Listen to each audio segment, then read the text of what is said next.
Imagine you're out on the open ocean. It's a calm night, the sea is flat, and all you hear is the gentle hum of the engines. Everything is perfect. And then, in a split second, it's not. Today, we're putting you right there on the bridge. We're going to walk through what happens when a maritime disaster strikes, step by step, according to the official rulebook. And that's the real question, isn't it? A violent shudder rips through the ship. The lights flicker, and then a deafening alarm starts screaming. Everyone, and I mean everyone, is looking at you. What are the orders? In this moment, panic just isn't an option. Because in our scenario today, you're the master, the captain. Every single decision, every command, everything you do or don't do in the next few minutes is going to decide the fate of your ship and, way more importantly, your crew. Okay, let's get into it. That first minute after an impact, man, it is absolutely make or break. All your training, all your instincts, they have to kick in right now. There's just no time to second guess anything.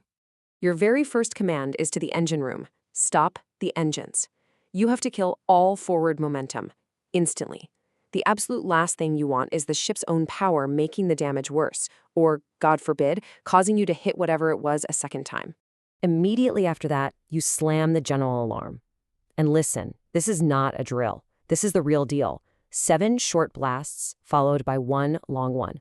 That sound tells every single person on board to get to their emergency stations. It sets the entire emergency plan in motion.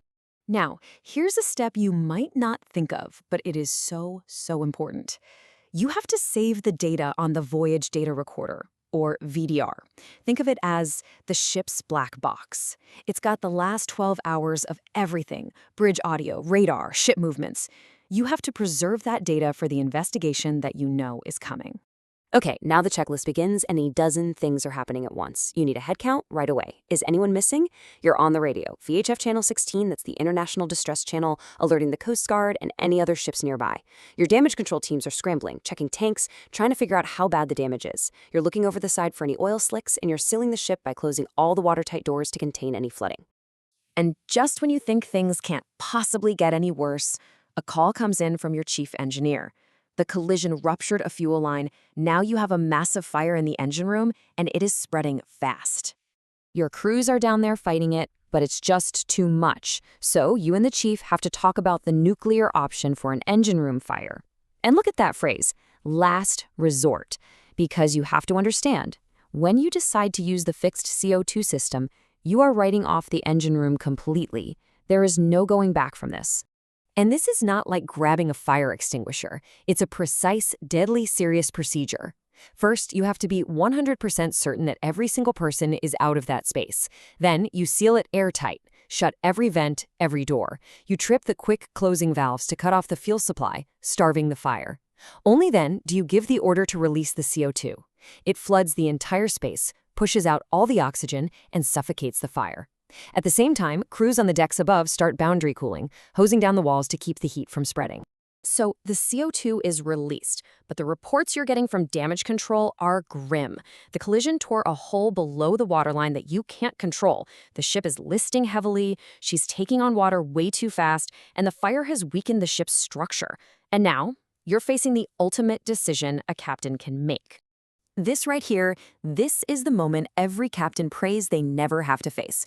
When you give the order to abandon ship, you're admitting defeat. You're saying the vessel is lost. But here's the thing. A ship is just steel. It can be replaced. The lives of your crew cannot. It's a choice you have to make in minutes that people will analyze for years. This isn't just a gut feeling. It's a rapid, cold calculation. You're constantly weighing these factors. Is there any hope left of saving her, or is she definitely going down? Can we contain the damage, or is the fire making it more dangerous to stay than to leave? In the end, it all boils down to one guiding principle: the safety of life at sea. That trumps everything. You make the call. You give the order. Abandon ship. Instantly, your crew's training takes over. They move to their lifeboat stations, everyone's getting into warm clothes, putting on life jackets. A final mayday goes out on every channel you have. The lifeboats are readied, but you launch the life rafts too. You want as many options as possible. And a few designated people grab the absolute essentials: the VDR drive, the ship's official documents, and the EPIB. That's the emergency beacon that will scream your location to rescuers. So, you've done it. You're off the vessel. You and your crew are in the lifeboats watching your ship go down. But the emergency is far from over. Now, the mission changes completely. It's no longer about saving the ship, it's about saving the people. And a huge search and rescue operation kicks into gear. So, how do rescuers find a tiny lifeboat in a massive ocean? Well, if a rescue ship needs to turn around and go back over its exact same track, say in heavy fog, they use what's called the Williamson turn. It's a classic, specific set of turns that puts them right back in their own wake, just going the opposite way. It's slow, but it's incredibly accurate. Now, if time is the most critical factor, a ship might use a Sharnov turn. It's a much faster, tighter turn that gets you pointed back the way you came in less time. The catch is, you have to know how long it's been since you passed the spot you're looking for, so it's not something you do in the heat of the moment. And if it's a really large-scale search, this is what you'll see. It's called a parallel track search. Multiple ships, all coordinated by a rescue center, steam back and forth in a perfect pattern. It's like they're mowing a giant lawn, making sure every single square mile of the search area gets covered. It's an amazing piece of coordination to watch. The rescue is a success. You and your entire crew are pulled from the water, safe and sound. But for you, as the master, the ordeal is really just beginning. Now come the interviews, the reports, the investigators, and all the legal stuff. You'll hear this term a lot in the aftermath, port of refuge. Now, if your ship hadn't sunk, if you'd gotten things under control, you wouldn't just sail on to your original destination. You'd head for the nearest port of refuge. That's a specific place you can go to stabilize the ship and make sure it's safe. It's purely an emergency stop, not a commercial one. And this right here, this rule from the International SOLAS Convention, it's the core of what it means to be a captain. It basically says that when it comes to the safety of life at sea, your authority is absolute. No one, not the ship owner, not the company paying for the cargo, no one can legally stop you from making a call that you, in your professional judgment, think is necessary to save lives.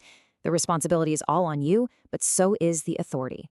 Which brings it all back to you. There you are, standing on the deck of the rescue ship, watching the last bits of your own vessel disappear under the waves. You made the calls. You followed the procedures. And every single person who served under you is going home to their family. The ship is gone. The cargo is lost. The company lost millions. But the crew is safe.